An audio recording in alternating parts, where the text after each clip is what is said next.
Olá, estamos iniciando mais um episódio do podcast Urbanidades. Esse episódio é uma parceria entre o Urbandata Brasil e o Arquivo Nacional por meio da revista Acervo, divulgando o dossiê Espaços Urbanos e Metropolização no Brasil, entre os anos de 1940 e 1970. Esse dossiê foi organizado por nós, no caso eu, Rafael Rajão, e o Samuel Oliveira, e recebe o apoio da FAPERJ e do CNPq. No episódio de hoje, estaremos nós dois, os organizadores. Eu sou o Rafael Rajão Ribeiro, professor do Instituto Federal do Ceará, no campus Jaguaribe, atuando também como diretor na Associação Brasileira de História Oral e no Núcleo Folia UFMG, Núcleo de Estudos sobre Futebol, Linguagem e Artes da Faculdade de Letras da UFMG. Comigo está o Samuel. Você poderia se apresentar, Samuel? Obrigado aí, Rajão, pela apresentação. Eu sou Samuel Oliveira, professor do Cefet do Rio de Janeiro e atuo nos laboratórios de estudo da história do mundo do trabalho da UFRJ e na pós-graduação em Relações Étnico-Raciais do Cefet e na pós de Memória Social da Unirio. No episódio de hoje, nós recebemos dois autores de artigos do dossiê. Estamos aqui hoje com a Maria Paula Bernas, professora da UFRJ, autora do artigo O Impacto do Planejamento Urbano na Localização das Indústrias na Cidade, e com o professor Murilo Leal, da Unifesp, autor do artigo Metropolização de São Paulo e Ciclos de Reivindicação Populares Urbanas. Bom, para a gente dar início ao episódio, eu gostaria que os autores, a autora Maria Paula e o autor Murilo, se apresentassem. E gostaria que vocês dissessem para nós de que forma esses artigos que foram publicados no dossiê estão relacionados com a agenda de pesquisa de vocês. Qual lugar ele ocupa nessa agenda de pesquisa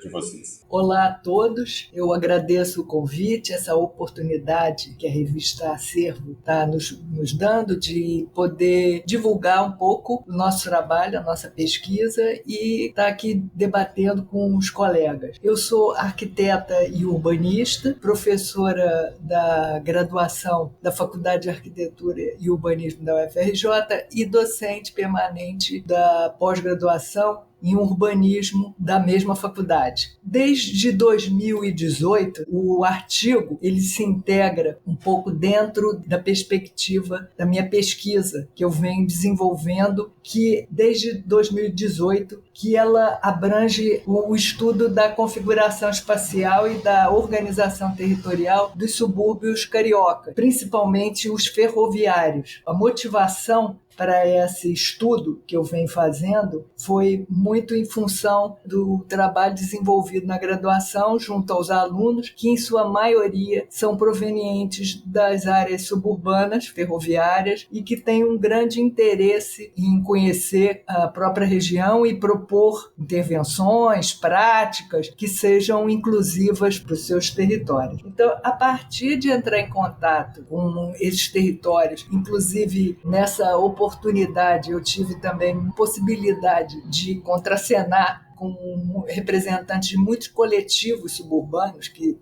se mobilizam em prol da valorização dessa região que dentro do Rio de Janeiro foi estigmatizada ao longo da sua história. Eu pude perceber uma presença muito intensa, muito expressiva de remanescentes industriais, né? Um legado muito potente assim, do passado e também em função de que muitos desses remanescentes industriais eles vêm sendo esvaziados funcionalmente, né, esvaziados da sua atividade original, eles são uma promessa assim, de transformação urbana bastante interessante. Nesse sentido, nós começamos a tentar entender essa participação, o papel da industrialização na produção desses territórios, o que possa ter representado, e também pensar em alternativas de reconversão de alguns desses remanescentes. Mais recentemente, agora, nós propusemos elaborar um atlas digital colaborativo, já vou aqui divulgando, que eu espero que brevemente esteja disponível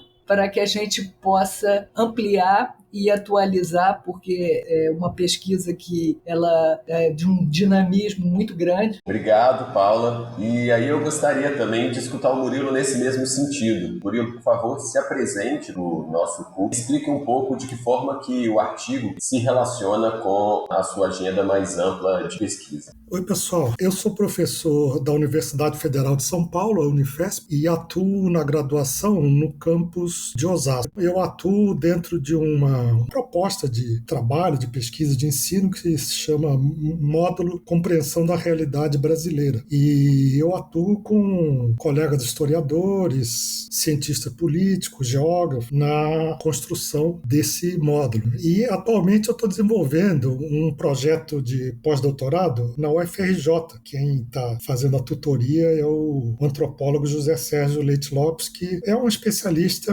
em antropologia do trabalho, antropologia social, e esse pós-doutorado ele trata do ciclo de greves metalúrgicas na Grande São Paulo nos anos 78 e 79. E eu vou falar um pouco aqui de um interesse por essa temática de ciclo de protestos, reivindicações urbanas e lutas operárias, um interesse que despertado em mim muito antes de ter um projeto de pesquisa científico sobre esse tema. Eu digo isso porque eu nasci numa família de classe média, aí no Rio de Janeiro. Eu sou carioca, minha família foi transferida para Brasília, aí no começo dos anos 70, e depois eu voltei para o Rio com um amigo para morar no Rio. Eu tinha 17 anos, e por uma série de razões que não envolviam na época a política, em 78 eu fui morar numa favela, no Morro dos Prazeres, em Santa Teresa. E aí no Morro dos Prazeres, né, resumindo, é uma história de cerca de 2 anos e meio, eu me envolvi com as lutas. Primeiro tinha uma sociedade de amigos, tem até hoje Sociedade de Amigos do Morro dos Prazeres, e na época o presidente era um motorista de táxi, seu Arleto, e ele me convidou, né, a fazer parte da diretoria. Eu fiz por um tempo e depois acabei até fazendo uma chapa de oposição ao próprio seu Arleto. Eu tive essa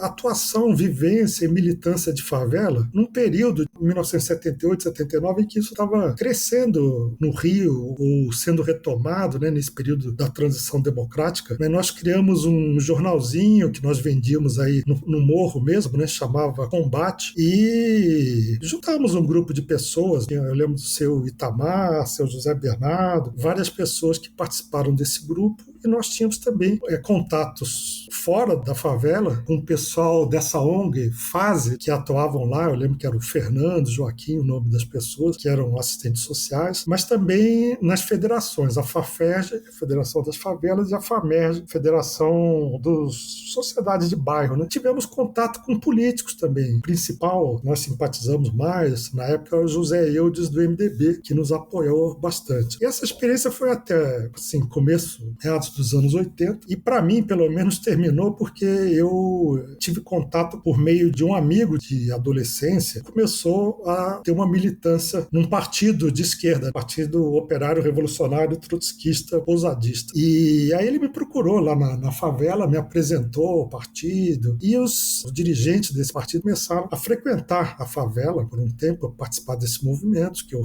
me referi. Mas esse partido não tinha núcleo no Rio de Janeiro, e aí eles me convidaram para entrar na militância, né? Justamente no momento em que estavam começando as greves de 78, foi uma coisa mais paulista mesmo, né? Mas a greve metalúrgica de 79 tiveram uma repercussão nacional, e eu me interessei também, não só pela militância, como também pela perspectiva de vir para São Paulo, onde eu estou, e de ter essa atuação dentro do movimento operário. Então, resumindo, eu vim para São Paulo, e esse partido tinha uma atuação, algumas pessoas que tinham uma militância no sindicalismo de São Bernardo, de Adema, ali do ABC, como também na oposição metalúrgica de São Paulo. Então eu tive essa vivência prática de bairro, ter uma militância de bairro, depois ter um contato com uma atuação político-partidária nos sindicatos. Toda essa experiência partidária também acabou aí por volta de 89 para mim, e depois, por volta de 93, eu comecei a desenvolver um projeto de mestrado na USP, em que eu não tratei da questão bairro-fábrica, mas mas isso veio depois no projeto de doutorado, né? E o subtítulo do projeto é O Sindicato, o Bairro, a Fábrica e a Política, né? Então, um pouco sem ter muita consciência, né? Eu estava, acho que com esse doutorado, aí, final dos anos 90, eu estava tentando entender essa trajetória, essa experiência a qual eu me referi anteriormente. Depois eu posso explicar um pouco mais, né? Mas aí eu fui encontrando na história social do trabalho uma reflexão, os conceitos com os quais eu me identifiquei muito, porque eu tinha vivido essa experiência na prática. É isso. Bom, eu acho muito interessante como que o Murilo e a Paula falam de uma pesquisa, de um artigo publicado na revista Acervo, mas que tem a ver com as experiências, né? As experiências de vida. No caso da Maria Paula, uma experiência de docência, e o Murilo, uma experiência de uma trajetória política que passa o movimento social e a sua trajetória acadêmica. E queria perguntar para Maria Paula aqui uma questão que é clássica, mas que eu acho que é super importante para os ouvintes. A questão é como que a industrialização condicionou o processo de metropolização das cidades brasileiras. Isso é um tema clássico, mas no seu artigo eu acho que tem uma certa centralidade porque você renova essa questão. Então eu queria ouvir de você um pouco sobre essa questão, Maria Paula. À vontade.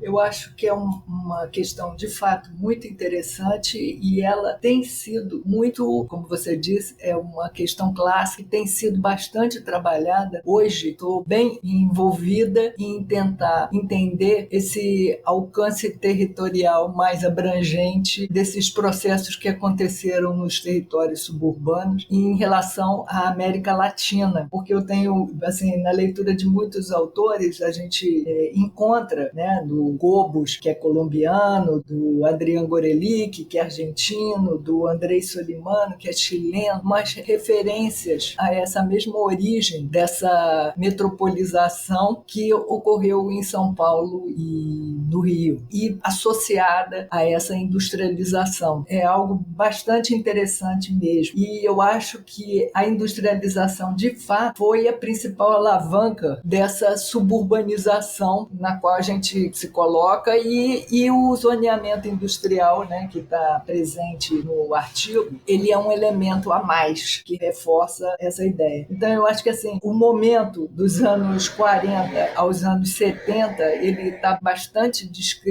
toda essa bibliografia, principalmente no Brasil, na Argentina e no México, no Brasil em referência a São Paulo e ao Rio, como um detonador também dessa industrialização, essa ocupação dos estabelecimentos industriais nos territórios suburbanos. Ele detona e atrai mais ainda esses migrantes, os migrantes principalmente do Nordeste. Murilo, com certeza, de alguma forma, essa trajetória da nossa história, esse período desenvolvimentista industrial deve estar muito presente nas pesquisas dele, dentro do assunto que ele colocou. Ele é um dos principais responsáveis, porque uma vez todos os recursos da política estarem direcionados para a indústria, na época era uma questão assim, muito debatida, dessa não aplicação dos recursos em outras regiões. Então era o empobrecimento das áreas rurais, foi o motivo de um contingente de imigrantes muito grande ter vindo para essas cidades. Então você consegue muito bem identificar esses aumentos assim, exorbitantes de população, né, demografia, e são pessoas que não se colocam no mercado de trabalho fabril, são pessoas que chegam a essas grandes cidades sem condição de se manter nas áreas mais centrais. O que ocorre também é essa associação muito forte, né, e citada também por todos esses autores, comum em muitos países latino-americanos, da associação entre industrialização e uma política rodoviarista, que era justamente o pensamento, era o escoamento da produção industrial para o resto do mercado interno. Era a ideia também de que as rodovias, elas passavam territórios que se achava que estavam vazios, territórios vazios, que eram nada, era o continente vazio, né? Era tudo por se criar. E o que ocorreu foi essas rodovias permitir permitirem um deslocamento das pessoas, né? As ocupações irregulares foram cada vez para mais longe das áreas centrais e as metrópoles, os núcleos que já existiam, urbanos, aqui no Rio de Janeiro, Caxias, São João de Meriti, Nova Iguaçu, São Gonçalo, eles começaram a inchar. E essa metropolização então, aconteceu. Essa questão ela é muito comentada e todas as suas consequências, porque essa ocupação irregular acabou também ocasionando muitos problemas que hoje a gente enfrenta, problemas sociais, problemas ambientais nesses territórios metropolitanos. Entendi. No artigo que você publicou na Acervo, você faz um trabalho muito minucioso de acompanhar o zoneamento industrial da cidade, na legislação e na formação do tecido urbano da cidade. E eu queria que você um pouco explicasse para a gente o que foi esse zoneamento industrial, como que isso, nesse processo de urbanização e metropolização carioca do Rio de Janeiro, como você quiser chamar, esse zoneamento ele foi fundamental como um indutor desse processo. Me parece que é isso. Corrige se eu estiver errado. Você está correto. Eu acho que é muito interessante o zoneamento industrial. Eu também, quando fui me debruçar um pouco nesse artigo, nós já tínhamos feito na nossa pesquisa, nós tínhamos desenhado todo as zonas industriais para entender esse papel do município, na ocasião Distrito Federal, né, nessa produção desses territórios suburbanos a partir do processo de industrialização. Eu mais ainda me debrucei na questão do zoneamento industrial e notei que é uma lacuna. O estudo do zoneamento industrial é menos, principalmente aqui no Rio de Janeiro, ele está menos explorado. Há alguns estudos, sim, sobre o zoneamento no Rio de Janeiro. Pode citar aqui os estudos da Andréa Sampaio, o estudo da Vera Rezende, aqui no Rio de Janeiro. Não são muitos, mas tem. E o que eu acho é muito interessante da gente confrontar essas primeiras iniciativas do zoneamento e um pouco todas as perspectivas trazidas com os estudos do zoneamento nas áreas mais centrais, nas áreas mais valorizadas da cidade, porque são muito distintas desse zoneamento industrial, porque esse zoneamento nessas áreas mais centrais, ele está muito atrelado a questões locais, a interesses do mercado imobiliário. E o zoneamento industrial, ele é uma estratégia ligada mais a uma política nacional desenvolvimentista. Ele acompanha, ele tem um outro caráter. E ele também, o que é muito colocado, a legislação urbanística, ela se preocupa muito mais com as áreas mais valorizadas do que com essas áreas menos valorizadas, de fato, que inclusive há um rebatimento muito menor em termos de regularização urbanística, de acompanhamento dessa legislação nas áreas menos valorizadas. Mas o zoneamento industrial, de fato, ele induz essa ocupação, porque ele favorece a localização das indústrias nesse território suburbano ferroviário. E ele vai se deslocando, se afastando de áreas que se tornam mais interessantes para o mercado, né? Porque são mais densas, que eu acho também interessante notar que, apesar dessas estratégias e de ter essas associações distintas, o que ambas se serviram muito foi para reafirmar essas desigualdades socioespaciais, né, de qualquer maneira, e privilégios, como estão colocados também em muitos textos que lidam com o planejamento urbano. Realmente é interessante tentar explorar e ampliar esse estudo sobre o que é o zoneamento industrial. Hoje, o zoneamento industrial aqui no Rio de Janeiro, ele está menos nas mãos do município. O Estado demarcou as zonas industriais e um pouco mais distanciadas das áreas urbanas, por uma questão dos efeitos, às vezes muito negativos, para as pessoas que moram junto às fábricas. Há a possibilidade de uma discussão bastante interessante em torno do zoneamento industrial para se entender essa conformação da cidade. Obrigado, Paula. Eu estudo a urbanização de São Paulo, né, as transformações urbanas no pós-guerra e o impacto também da industrialização nessa configuração urbana. E eu achei muito interessante esse seu estudo sobre zoneamento industrial no Rio de Janeiro. Então, eu queria perguntar, primeiro, se você podia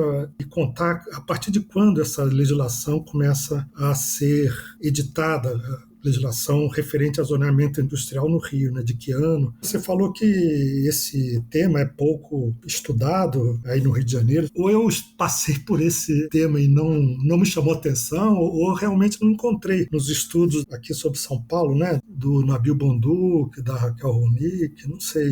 Talvez tenham feito menção e eu não estava muito atento, não peguei. Mas não conheço estudos sobre zoneamento industrial em São Paulo, né? Então a pergunta é se você podia falar um pouco sobre isso, a datação e estudos referentes a São Paulo, mesmo outros estados do Brasil, outras cidades e estados, se existem, se você conhece. Obrigada pelas perguntas. Aqui no Rio de Janeiro, o zoneamento industrial começou em 1937, né? Porque as nossas zonas urbanas, da forma como estão hoje configuradas na legislação urbanística, são dessa data, inicia nessa data. O zoneamento se torna o instrumento básico do controle urbanístico no Rio de Janeiro a partir de 37, apesar dele já ter sido, né, aplicado, mas muito incipiente nas áreas centrais. Registros de que eram das últimas décadas do século XIX, mas era muito incipiente. Assim, da forma como a gente conhece as zonas, esse zoneamento que é tão criticado e que trouxe, de fato, tantos problemas na organização territorial urbana e tanta exclusão, um urbanismo tão exclusivo e não inclusivo, é dessa época. Aqui no Rio, ele teve poucas modificações, ele depois se modificou nos anos 60. Aqui no Rio, a legislação é uma colcha de retalhos, né? Então, às vezes tinham pequenas leis que entravam dentro do Código de Obras, né, que era o código que regulamentava essa legislação de uso do solo, mas só nos anos 60 muda, depois nos anos 70. E, de fato, Murilo, o zoneamento industrial não é muito estudado. Você comentou agora, eu não quis afirmar que em São Paulo são poucos os estudos sobre zoneamento industrial, porque eu fiz uma pesquisa muito aprofundada, mas eu não vi nenhum estudo específico sobre zoneamento industrial em São Paulo. Há muitos comentários sobre o zoneamento, mas principalmente é isso que você falou, a Ronick, a Hermínia Maricato, o Flávio Vilaça, são os autores que, em geral, eu encontrei que fazem muitas menções aos problemas relacionados ao zoneamento, mas sempre é o zoneamento aplicado nas áreas mais centrais. E é o zoneamento comercial, residencial, né, dessas outras atividades. Os dois artigos que nós selecionamos aqui para esse episódio, eles têm em comum a questão da industrialização. No caso do artigo do Murilo, a industrialização ali entra também como tema clássico, não só da questão do urbanismo, mas da própria questão da formação da classe trabalhadora brasileira e paulista em especial. E aí, Murilo, eu gostaria que você comentasse essa questão da formação da classe operária, como que ela foi vista do ponto de vista das ciências sociais e da história, a partir da noção de movimentos sociais urbanos. E aí, para isso, eu gostaria que você situasse o ouvinte em relação a qual é o contexto que você trabalha no seu artigo e de que forma que essa discussão ela aparece no artigo publicado no dossiê. É uma pergunta bem abrangente. Começando pelo final, nesse artigo, depois eu vou explicar, talvez tenha tempo de explicar melhor, eu trato de dois contextos que a bibliografia estuda de forma separada, que é esse contexto de lutas populares urbanas no pós-Segunda Guerra Mundial, aí de 45 a 64, em que surgem já aí com a legalização do Partido Comunista e todo um ativismo operário e popular que o Partido Comunista empreende no pós-Segunda Guerra, surgem os comitês democráticos populares, foi uma invenção dos militantes do Partido Comunista, e depois surgem as sociedades amigos de bairro,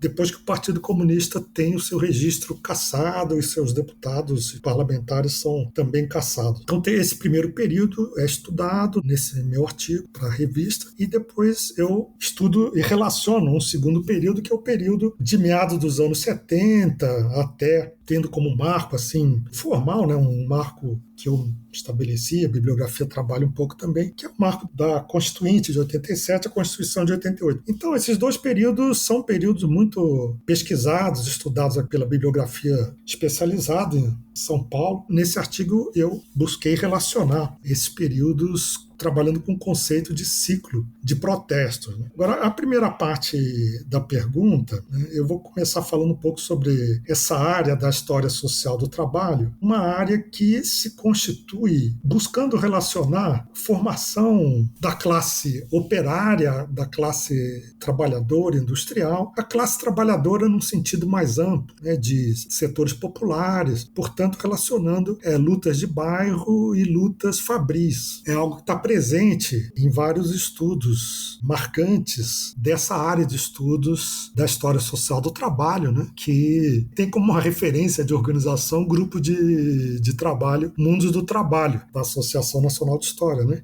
A gente poderia, a título de exemplo, né, lembrar do doutorado do Paulo Fontes, que foi publicado como Um Nordeste em São Paulo, Trabalhadores Migrantes em São Miguel Paulista. É um estudo que dá ênfase para as redes informais que os trabalhadores criam nesse distrito de São Paulo, que é São Miguel Paulista, onde está localizada a Nitroquímica, uma grande empresa química. Né? Então, ele não vai separar o trabalhador da nitroquímica do morador do bairro, ele vai desenvolver essa categoria de redes informais que reúnem familiares, amigos, conterrâneos, vizinhos, né? Como um sustentáculo de uma onda associativa que a gente encontra no pós-guerra. Né? Então, essa rede ela propicia tanto a ação política local, né, como também tem uma articulação com o eixo sindical. Então, em momentos críticos, como o Paulo defende essa tese, eu acho que para mim faz sentido também, encontrei isso nas minhas pesquisas, né, em momentos críticos como as greves, os protestos, essa rede sindical operária aí, elas se articulam, interagem. Né? Então, um outro estudo que a gente poderia lembrar é o do Adriano Duarte, O Direito à Cidade, Trabalhadores e Cidadãos de São Paulo. Foi publicado com esse título, mas originalmente a tese de doutorado era Cultura Popular e Cultura Política no Bairro da Moca. Então, o que é interessante nesses trabalhos, né, e eu segui essa trilha, é de desenvolver algo que a ciência política, a sociologia tinha pautado ou anunciado em alguns trabalhos, mas anteriormente, mas que não era a tônica principal. Eu digo isso porque os estudos sobre reivindicações, movimentos populares urbanos, reivindicações urbanas, por exemplo, se você pega um estudo importante, clássico, como o da Maria da Glória Gon, Reivindicações Populares Urbanas, estudo sobre a Associação de Moradores em São Paulo, que ela estuda a Sociedade Amigos de Bairro, ela caracteriza de uma forma bastante específica os movimentos sociais urbanos como uma nova forma de participação da sociedade civil, né, que associava uma população heterogênea na esfera do consumo, eram movimentos espontâneos, eram diferentes de movimentos do antigo movimento operário.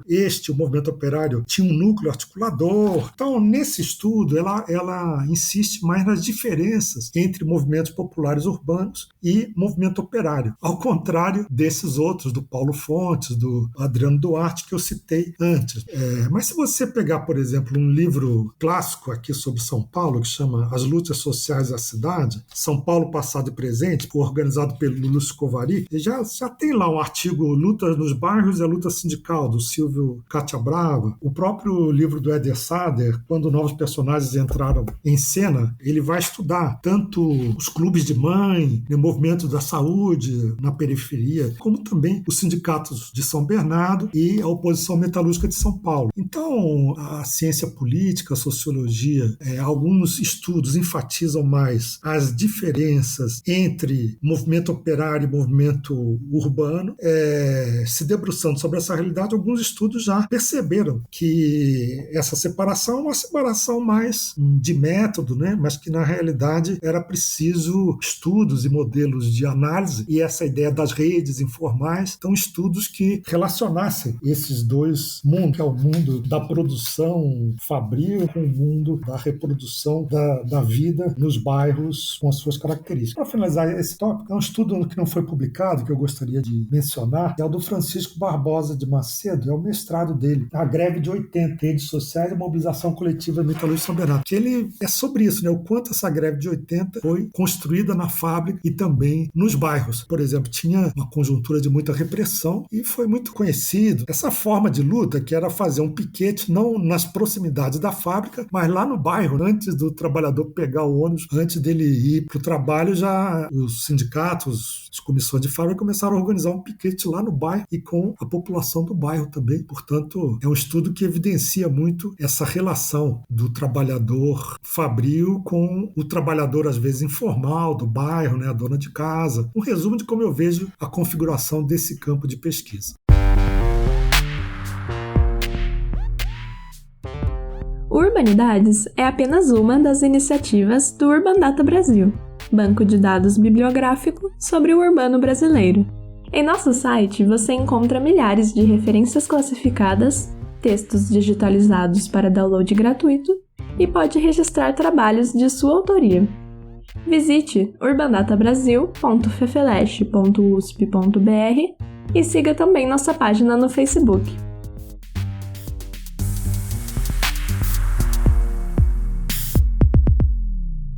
Murilo, achei super interessante as suas colocações sobre essa relação de muita potência nos subúrbios ferroviários de organização local em decorrência de um passado de luta no campo do trabalho. Há pesquisas sobre o índice de desconfiança em relação aos vizinhos. Os subúrbios ferroviários, eles são os menores, né? Essa desconfiança dos seus vizinhos. E ela acontece de uma forma mais contundente, essa confiança nos seus vizinhos, nas áreas que têm um passado fabril forte, de organização fabril. Achei muito interessante suas colocações. Só um comentário, né? É incrível quanto a pesquisa pode criar ferramentas sofisticadas de análise, né? Pensar na possibilidade de ter esses indicadores como indicadores que podem confirmar ou não certas hipóteses como essas. Murilo, e aí, dentro do que você nos apresenta no seu artigo, né, você citou na resposta anterior a questão dos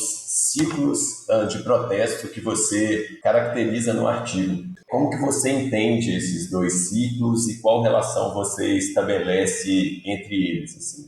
O que eles revelam conforme o seu estudo? Vou explicar um pouquinho o negócio de ciclo. Eu comecei a lidar com isso num projeto de pesquisa que o Zé Sérgio Leite Lopes coordenou. Era um projeto que gerou um livro chamado Movimento Cruzados, Histórias Específicas, Estudo Comparativo das Práticas Sindicais e de Greves entre Metalúrgicos e Canavieiros. Então, o Zé Sérgio, um grupo importante de antropólogos da UFRJ, tem uma pesquisa desde os anos 70 sobre canavieiros, na Zona da Mata de Pernambuco e Paraíba. E havia um interesse de entender as greves dos canavieiros e a greve dos metalúrgicos. E a gente começou a conversar o que havia em comum. Um colega pegou um texto do Eduardo Nogueira sobre ciclo de greve no Brasil, baseado nesse conceito, né, que é desenvolvido pelo Sidney Terrell, o Charles Tilly, esses sociólogos que estudam a ação coletiva. Então é daí que veio, né, do desafio de relacionar pesquisas anteriores,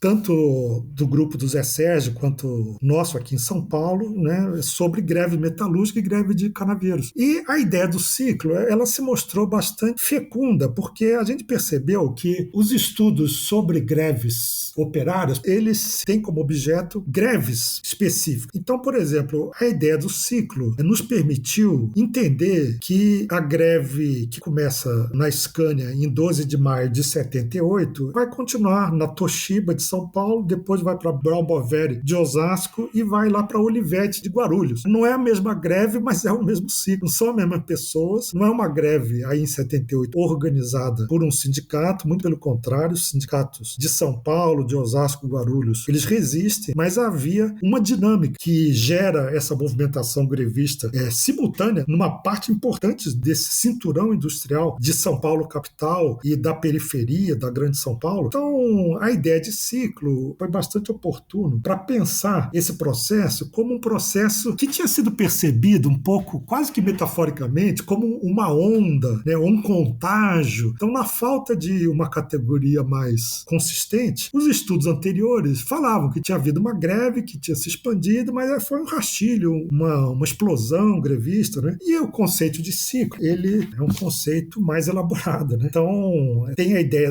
da difusão da ação coletiva de setores mais mobilizados para os menos mobilizados. Ele se caracteriza por um acirramento de conflitos. Ele é ativado por um contexto de oportunidades e constrangimentos políticos, principalmente. Ele envolve formas de organização, de difusão das reivindicações. Nós fomos estudar nessa bibliografia do Power in Movement, do Sidney Terrell, também aqui do Brasil, do Eduardo Nogueira Carlos, que estudou essas greves aí como ciclo de greves. Então a gente foi pegar essa conceituação para entender esse período das greves que começa em 78. E segundo Nogueira, ele vai até 97, um grande ciclo. Você tem uma área de conhecimento que trabalha com essa ideia de ciclo. Por exemplo, agora recentemente a Ângela Alonso tratou de 2013 como ciclo de protesto também. Finalizando, no artigo que foi publicado, eu mobilizei essa categoria de ciclo, discriminei os seus componentes da categoria, o que caracteriza um ciclo, e entendi que havia dois ciclos com algumas características diferentes que eu, então, descrevi numas tabelinhas que eu fiz aí, nos quadros, melhor dizendo, no artigo, que era o ciclo que vai do pós-guerra de 45 até o golpe militar, civil-militar de 64, e o outro ciclo que começa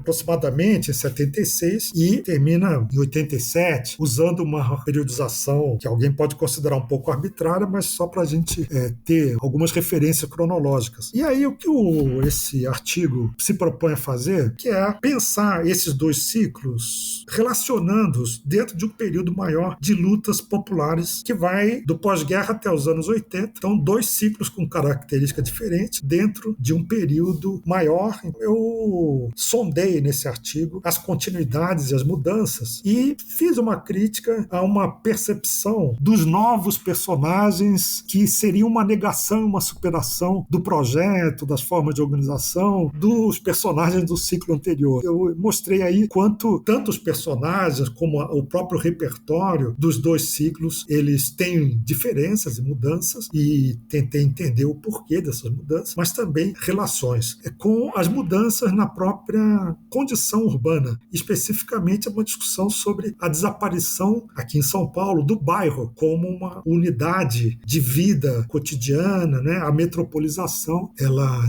desagrega essa unidade. O bairro acaba sendo uma denominação, mas ele já não agrega e reúne as pessoas. Então, esse segundo ciclo dos anos 70, ele já se dá nesse contexto urbano, que é bastante diferente também nesse sentido do contexto do pós-Segunda Guerra Mundial. Bom, eu queria retomar aqui esse debate sobre a industrialização, esses ativismos políticos e as transformações no espaço urbano. Ele suscita também uma outra questão, que é com relação à desindustrialização. E um debate que eu acho que o Murilo mostra no artigo dele, nos anos 70 se tem uma configuração política e social diferente e leva a várias discussões. E a desindustrialização, ela está um pouco implícita no debate acadêmico em geral, nas pesquisas específicas. E aí eu queria voltar aqui para o Murilo, perguntando para você caracterizar um pouco melhor essas transformações desse ciclo de protestos dos anos 70. No seu artigo você critica essa ideia de novos movimentos sociais, mostrando uma certa continuidade nos repertórios de ação dos trabalhadores. Mas queria que você caracterizasse um pouco, Murilo, se esse debate dos novos movimentos sociais, ele pode ser conectado ou não na discussão da desindustrialização. Depois vou fazer uma pergunta também para Maria Paula, nesse mesmo sentido, porque é mais específica ainda nessa discussão de desindustrialização. É bem interessante quando a gente pensa esses dois ciclos dentro de um período maior, porque, por exemplo, o ciclo dos novos movimentos sociais, ele tem algumas características específicas. Uma delas é um projeto de autonomia, de crítica suposta manipulação, e manipulação real também das lideranças populistas, especificamente aqui o Jânio Quadros, em São Paulo, e as suas práticas manipulatórias em relação aos movimentos de bairro. Então, o ciclo dos novos movimentos sociais, ele carregava um projeto de autonomia, que era um projeto das lideranças de esquerda, que já tinham feito essa crítica ao populismo há muitos anos. Era também um projeto da igreja de autonomia, porque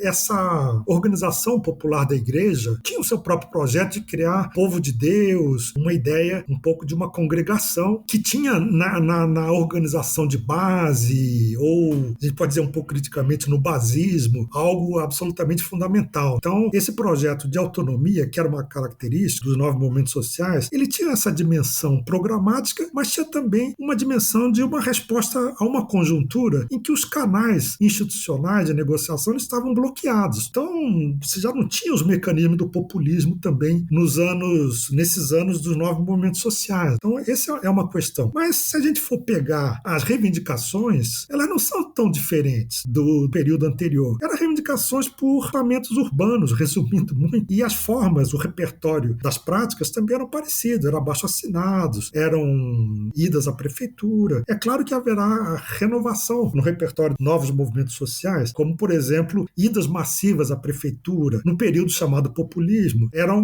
mais acionados os representantes, vereadores, e eles recebiam a pressão. Nos anos 70 era comum, passou a ser comum, pelo menos em algumas regiões, de uma organização mais combativa, organizar grandes frotas de ônibus, assim, frota não, mas alguns ônibus, 3, 4 ônibus, lotar e ir até a prefeitura fazer um protesto. Então, a gente podia me alongar nisso, mas acho que não é o caso, há características diferentes num ciclo e no outro, mas há também evidentes, assim, documentadas permanências, como a própria presença das sociedades amigos de bairro, que são a forma mais preeminente de organização do período do ciclo do pós-Segunda Guerra, sociedades amigos de bairro, mas elas também aparecem no ciclo dos novos movimentos sociais, participando de diversas mobilizações. Você encontra isso na documentação. Eu pesquisei numa documentação muito específica desse tipo de luta, que é do Centro Pastoral Vergueiro. E a ideia do próprio repertório de luta, né, se a gente pegar essa teoria da ação coletiva, os repertórios não são criados arbitrariamente. Você tem repertórios herdados, que são adaptados, também vão surgindo inovações de acordo com as necessidades. E para finalizar, então, eu acho que esse mundo de uma presença operária massiva, como nós tivemos aqui nos ciclos de protesto, de greve, até os anos 90, eu acho que ela foi bastante enfraquecida com esse processo da desindustrialização. Afetou muito a classe trabalhadora, organizada em sindicatos, a classe trabalhadora fabril, e surgiram categorias dentro do setor de serviço, os APPs, né, os entregadores, os motoboys, o pessoal do telemarketing, para chamar atenção para algumas categorias que cresceram muito. A organização e a mobilização desses trabalhadores, né, junto com os trabalhadores dos bairros e das fábricas, né, é um projeto que muda muito. Não à toa a gente tem agora novos caminhos para os protestos, mais ligados a questões identitárias, por exemplo, mas o mundo do trabalho ele continua aí com novas configurações e, para mim, é uma questão a ser entendida, tanto por quem está na fronteira da luta, na prática, quanto quem também está lutando, mas estudando, entender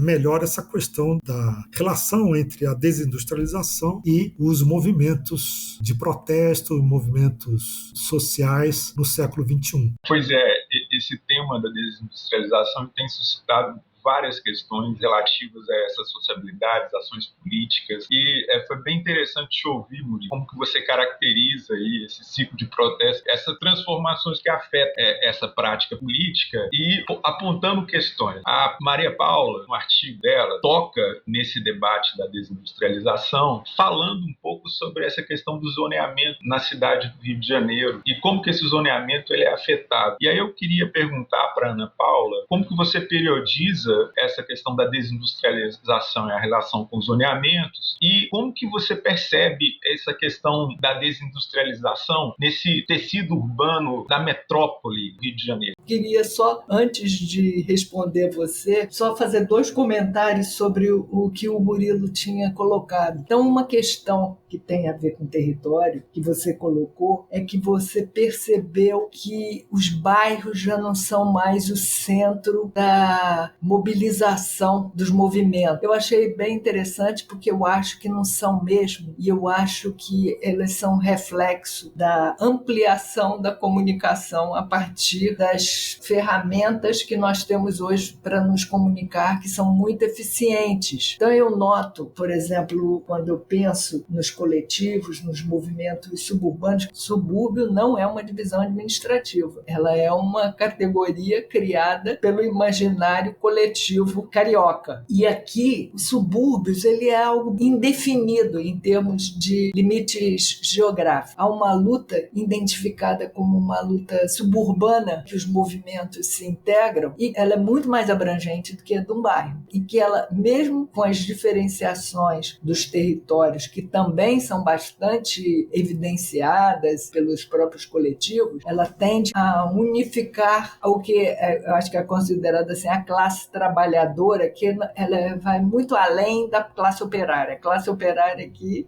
é alguma coisa bastante restrita. E a outra questão que você colocou também, que é como os movimentos se relacionam e levam as suas reivindicações para o Estado, que seria a prefeitura. Eu me lembrei imediatamente que os coletivos suburbanos, movimentos suburbanos, criaram aqui uma frente parlamentar suburbana, que reúne diversos coletivos e que estão atrelados a alguns vereadores que foram eleitos por eles mesmos. Essa eu acho que é a forma de pressão maior, é através desses vereadores que foram eleitos pelos próprios movimentos, pelos coletivos, os subúrbios cariocas. Assim, 2/3 da população do Rio de Janeiro moram nos subúrbios. E aí, respondendo ao Samuel sobre a questão da desindustrialização, nós fizemos um levantamento em algumas dos remanescentes. É claro que nós temos um universo que nós levantamos de remanescentes industriais dentro dessa Zona Norte ferroviária do Rio de Janeiro. Nessa Zona Norte ferroviária do Rio de Janeiro, 50% das indústrias ainda estão ativas. O que eu achei um espanto, eu achei muito. É claro que a produtividade dessas indústrias vem diminuindo cada vez mais. Temos ainda uns 50% de remanescentes industriais, de grandes estabelecimentos fabris, que ainda são estabelecimentos de natureza industrial. Tem uns 20% que estão totalmente desativados. Esse território que nos deixa bastante motivados a pensar que é um legado da industrialização e da desindustrialização que tem uma potência muito grande para se transformar e que ele pode transformar de uma forma diferente do que vem acontecendo nas áreas e nos territórios que têm recebido algum tipo de investimento público e que são mais valorizados, né? Que não são algum tipo de transformação só de interesse do mercado imobiliário. E o que nós percebemos também, né, é que essa potência desse capital humano que aconteceu também, assim, as indústrias maiores hoje do metrópole do Rio estão fora do município do Rio. Há uma potência muito grande também em termos de capital humano para a gente pensar numa transformação,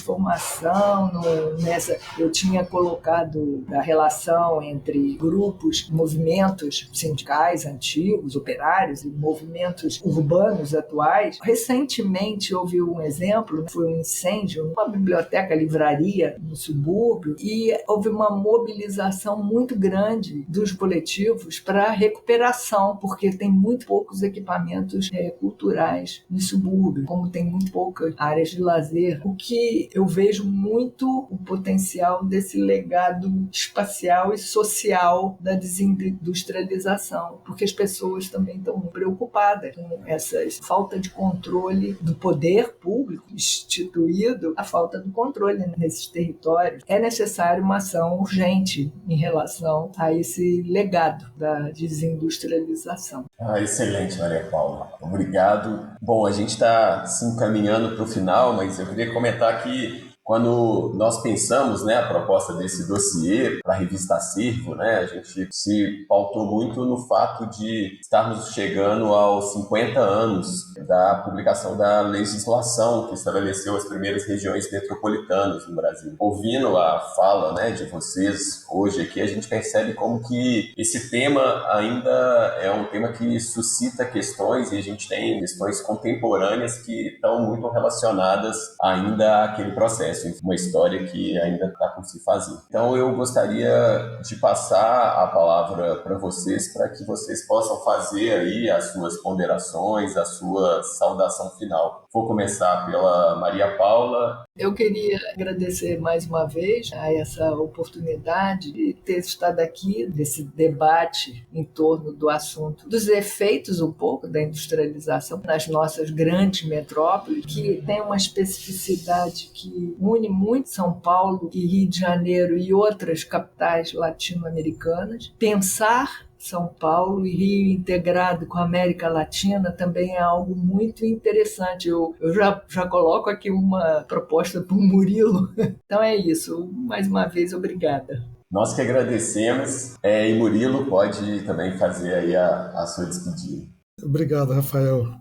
Eu também quero agradecer ao convite e dizer que essa manhã foi para mim uma surpresa muito grata. Primeiro pela possibilidade de, mais uma vez, mesmo que à distância, dialogar, interagir com o Rafael e com o Samuel, que são amigos com os quais eu tenho afinidade de pesquisa, curiosidades, E é uma surpresa muito agradável também de conhecer a Paula, Muito instigante, porque essa surpresa é uma continuação de outras surpresas anteriores, que quanto a gente pode dialogar com os arquitetos, no pós-doutorado que eu fiz agora na Unicamp, me chamou muita atenção, usei bastante uma tese, eu fui na FAO aqui na USP, então esse conceito de metropolização também encontrei aí nessa discussão de uma tese de doutorado na área de arquitetura e urbanismo. Então, essa possibilidade de diálogos interdisciplinares, acho que é algo muito, muito, para mim, gratificante, bom, importante. E também isso que a Paula falou sobre abrangência, é algo que eu estava pensando. Rio, São Paulo, durante muito tempo me incomodou, no sentido de me mobilizou, pensar Rio e São Paulo, várias dimensões práticas, assim, das minhas idas e vindas, E agora eu vejo aí o quanto talvez não haja estudos comparativos